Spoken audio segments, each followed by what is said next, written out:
அனைவருக்கும் வணக்கம். படம் பார்த்துருப்பீங்கன்னு நினைக்கிறேன்.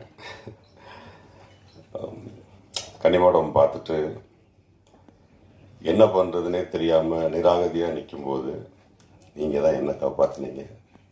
அதே மாதிரி என்னோட உதவியாளர் பெருமாள், அவரும் இப்போது உங்களை நம்பி தான் உட்காந்துருக்காரு. அவரை காப்பாற்றி விட்டுருங்க. சின்ன சின்ன தவறு இல்லாமல் படங்கள் எடுக்க முடியாது. அந்த தவறுகள் அவரும் பண்ணியிருப்பாருன்னு நினைக்கிறேன். அதை எழுதாதீங்க. உங்களுக்கு பிடிச்சதை மட்டும் எழுதுங்க. இந்த திரைப்படம் வெற்றி அடைகிறதுக்கு என்னுடைய வாழ்த்துக்கள். அருண் அருமையான ப்ரொடியூசர், நிறைய படங்கள் பண்ணுற எண்ணத்தோடு இருக்கார். இந்த படம் நீங்கள் எழுதுகிற ரிவ்யூனால் ஏதோ அவர் போட்ட காசை எடுத்துட்டாருன்னா என்ன மாதிரி இன்னும் சில இயக்குநர்களோ ரவி மாதிரி ஹீரோஸோ இன்னும் நிறையா அவரோட ட்ராவல் பண்ண முடியும். அதுக்காகவே இந்த திரைப்படம் வெற்றி அடையணும்.